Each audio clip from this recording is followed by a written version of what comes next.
14 अगस्त 2005 सुबह का टाइम था। Helios flight 522 Cyprus Larnaca international airport से ग्रीस के एथेंस इंटरनेशनल एयरपोर्ट पर जाने के लिए तैयार खड़ी थी। सुबह के करीब 9:07 पर फ्लाइट ने उड़ान भरना शुरू किया। उस समय इस फ्लाइट में 115 पैसेंजर और 6 क्रू मेंबर सहित 121 लोग सवार थे और इस फ्लाइट को उड़ा रहे थे 58 वर्षीय जर्मन कॉन्ट्रैक्ट पायलट हंस जर्गन मर्टेन, जिन्हें कुल 16,900 फ्लाइट आवर्स का अनुभव था। वहीं इनके को पायलट के तौर पर मौजूद थे 58 वर्ष के पैम्पोस चार्लम, जिन्हें कुल 7,549 आवर्स फ्लाइट का अनुभव था। वहीं फ्लाइट अटेंडेंट के तौर पर एंड्रियाज पेरडोमो कमान संभाल रहे। उड़ान भरने के लगभग 5 मिनट बाद यानी कि 9:12 पर प्लेन 12,040 फीट की ऊंचाई पर पहुंच चुका था और इस ऊंचाई तक पहुंचने के बाद ही अचानक प्लेन में एक अलार्म बजने लगता है और इस अलार्म की जांच की गई तब पता लगता है कि हालांकि ये टेक ऑफ कॉन्फ़िगरेशन अलार्म था। इसे देखने के बाद दोनों पायलट हैरान हो गए और वो इसलिए क्योंकि टेक ऑफ कॉन्फ़िगरेशन अलार्म तब बजता है जब प्लेन नीचे ग्राउंड पर मौजूद होता है और प्लेन उड़ान भरने के लिए तैयार नहीं होता है। क्योंकि इस समय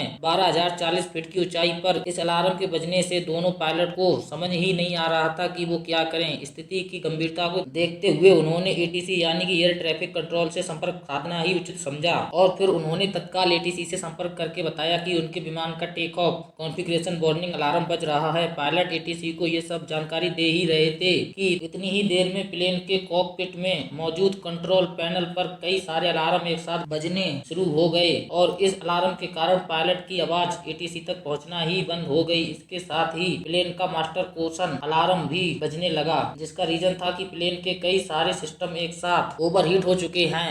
दोनों पायलट की परेशानी अब बढ़ने लगी थी। उन्हें कुछ समझ ही नहीं आ रहा था कि अचानक ये सब क्या हो रहा है और ये सब देखकर प्लेन में मौजूद पैसेंजरों में अफरा तफरी का माहौल बन गया था। क्रू मेंबर लगातार यात्रियों को शांत कर रहे थे। सभी यात्रियों को सांस लेने में काफी ज्यादा परेशानी हो रही थी, इसलिए उनके ऑक्सीजन मास्क अपने आप ही नीचे आ गए। दरअसल जब प्लेन में ऑक्सीजन का लेवल कम होता है तो ऑक्सीजन मास्क अपने आप ही नीचे आ जाते हैं। इस दौरान प्लेन 18,000 फीट की ऊंचाई पर था। पायलट बार बार एटीसी से संपर्क कर उन्हें समस्या बताने का प्रयास कर रहे थे, लेकिन इनकी बात एटीसी तक पहुंच ही नहीं पा रही थी और कुछ ही देर में प्लेन का एटीसी से कनेक्शन पूरी तरह टूट गया। इसके बाद ही पायलट ने एटीसी से कनेक्शन साधने की पूरी कोशिश की, लेकिन इन्हें कोई उत्तर नहीं मिला। प्लेन अब लगातार ऊपर की ओर बढ़ता जा रहा था। आमतौर पर इस रूट पर फ्लाइट को 1 घंटा 45 मिनट का समय लगता है, यानी कि 10:45 पर एथेंस एयरपोर्ट पर पहुंचना था। 9:23 पर प्लेन 34,000 फीट की ऊंचाई पर पहुंच चुका था। इसके बाद 9:37 पर यह विमान एथेंस के फ्लाइट इंफॉर्मेशन रीजन में पहुंच गया। 10:12 से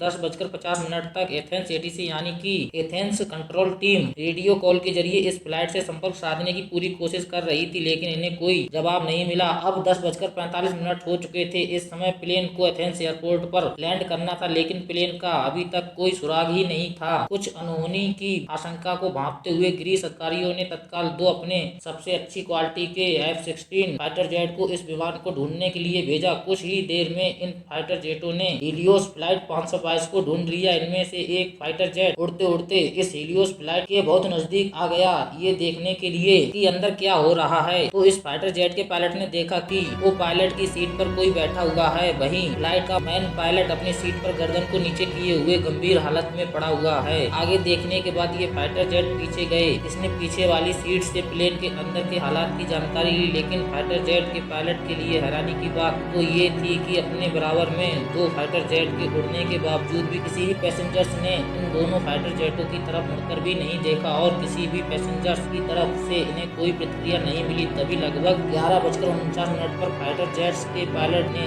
देखा कि एक शख्स प्लेन के केबिन से होकर वो पायलट की तरफ जा रहा था। कुछ ही सेकंड में ये शख्स प्लेन की पायलट सीट पर बैठा हुआ दिखाई दिया। कॉकपिट में बैठे इस शख्स को देखकर फाइटर जेट्स के पायलट ने इसे इशारा कर प्लेन की स्थिति के बारे में जानकारी चाही। ये प्लेन के अंदर बैठा शख्स उस फाइटर जेट के पायलट को कुछ बताना चाह रहा था, लेकिन वो कुछ बोल ही नहीं पा रहा था। उसी समय करीब 1 मिनट बाद लगभग 11:50 पर प्लेन के लेफ्ट इंजन ने काम करना बंद कर दिया और प्लेन लेफ्ट साइड झुककर तेजी से नीचे की ओर गिरने लगा। पायलट सीट पर मौजूद शख्स इसे कंट्रोल करने की पूरी कोशिश करता रहा, लेकिन इस विमान को कंट्रोल कर ही नहीं पा रहा था। उसी समय ठीक 12 बजे प्लेन के राइट इंजन ने भी काम करना बंद कर दिया। प्लेन का कंट्रोल अब पूरी तरह खो चुका था। 12:04 पर प्लेन एथेंस से करीब 40 किलोमीटर किलोमीटर दूर क्रेमिटो की पहाड़ियों में जाकर क्रैश हो गया और इस विमान के क्रैश होने के साथ ही इसमें सवार क्रू मेंबर सहित सभी 121 यात्रियों की मौत हो गई। दोस्तों याद कीजिए उस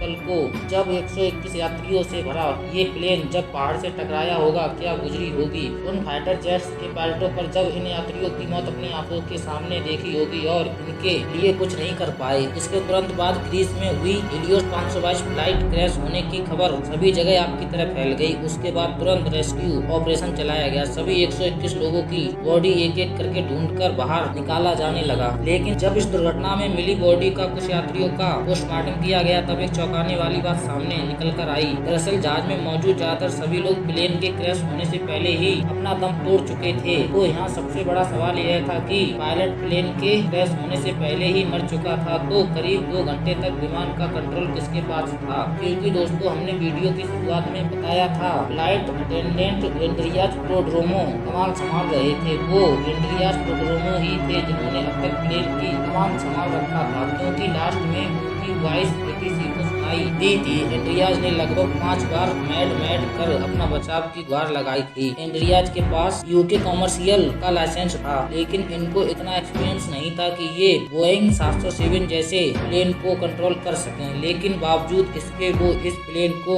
घनी आबादी वाले एरिया से दूर ले जाकर उड़ाने में सफल रहे। एक एक्सपर्ट ने इस घटना के पीछे की वजह जानना चाही और इसके लिए जांच शुरू की तो इसका निष्कर्ष आया कि जब विमान लेफ्ट साइड की तरफ झुक गया था तो इसका कारण ये था कि विमान के लेफ्ट इंजन में फ्यूल खत्म हो गया था। लेकिन अभी तक इस हादसे के करीब पहुंच पाना बचा था। तभी अचानक एक इन्वेस्टिगेशन की नजर कंट्रोल पैनल पर एक बटन पर पड़ गई और ये बटन था प्रेशर को सेट करने के लिए। इस बटन को देखते ही ऑफिसर को एक विमान की पूरी जानकारी समझ आ गई। आपकी नॉलेज के लिए बता दें कि ये बटन पूरे जहाज को हवा का कंट्रोल करता है। जब सामान्य जहाज के बाहर लगे इंजन हवा को थोड़ा थोड़ा करके अंदर भेजते रहते हैं ताकि जहाज के अंदर बैठे लोगों को ऑक्सीजन मिल सके। ज्यादातर इस प्रेशर वाले बटन को ऑटोमेटिक वाले मोड पर रखा जाता है और कभी भी इसको मैनुअली मोड पर किया जाए तो मुख्य पायलट और सह पायलट को इसका ध्यान रखना पड़ता है। अब दुर्घटना की जड़ तक पहुंचने के लिए अब हम आपको दुर्घटना के एक दिन पहले ले चलते हैं, जब बोइंग 707 का यह विमान रूटीन सर्विस पर गया था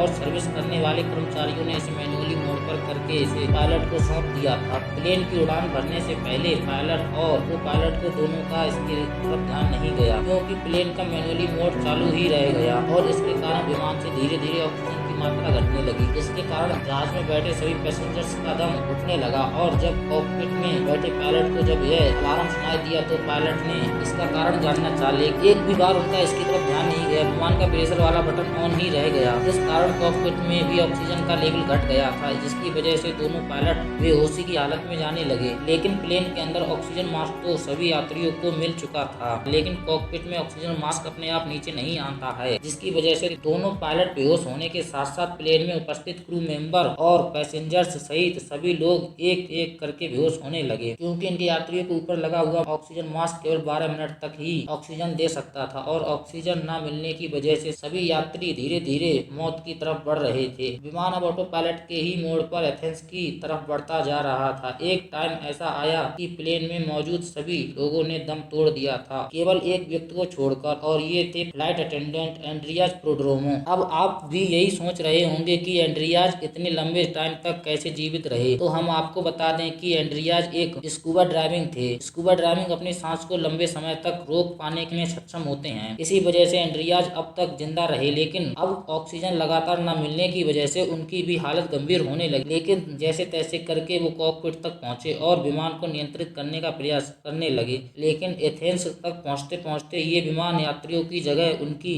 लाशों से भर चुका था। एंड्रियाज अंत तक प्लेन का नियंत्रण करने का प्रयास करते रहे, लेकिन दुर्भाग्यवश वो इसमें कामयाब नहीं हो सके और अंत में विमान पहाड़ियों में जा टकराया। विमान में सवार सभी 121 लोगों की दुखद मौत हो गई। इस घटना के करीब 15 महीनों के बाद ग्रीस के अधिकारियों ने इस दुर्घटना की रिपोर्ट पेश की और बताया गया कि पूरी दुर्घटना का केवल और केवल एक बटन जिम्मेदार था, विमान का प्रेशराइज बटन, क्योंकि ये बटन उस टाइम मैनुअली मोड पर था। लेकिन भले ही अधिकारियों को ये नहीं लगता हो, लेकिन मेरी नजर में असल दोषी उस सर्विस सेंटर के कर्मचारी थे जहाँ पर प्लेन रूटीन सर्विस के लिए गया था, क्योंकि इन कर्मचारियों ने प्रेशराइज बटन को ऑटो मोड से मैनुअली पर कर दिया था, लेकिन इस बात की जानकारी किसी को भी नहीं दी थी। या तो इन कर्मचारियों को वापस ऑटो मोड पर करना चाहिए था या पायलट को इस बात की जानकारी देना चाहिए था, लेकिन उन्होंने ऐसा कुछ भी नहीं किया। ये उस दिन इतनी बड़ी लापरवाही नहीं करते तो शायद आज 121 लोगों की जान बच जाती। तो दोस्तों, आपकी इस बारे में क्या राय है, हमें कमेंट बॉक्स में जरूर बताइएगा। बस आज के लिए इतना ही, मिलते हैं एक नई वीडियो के साथ। तब तक के लिए खुश रहें, हंसते रहें, मस्त रहें। भगवान करे आपका दिन शुभ हो। वीडियो देखने के लिए धन्यवाद।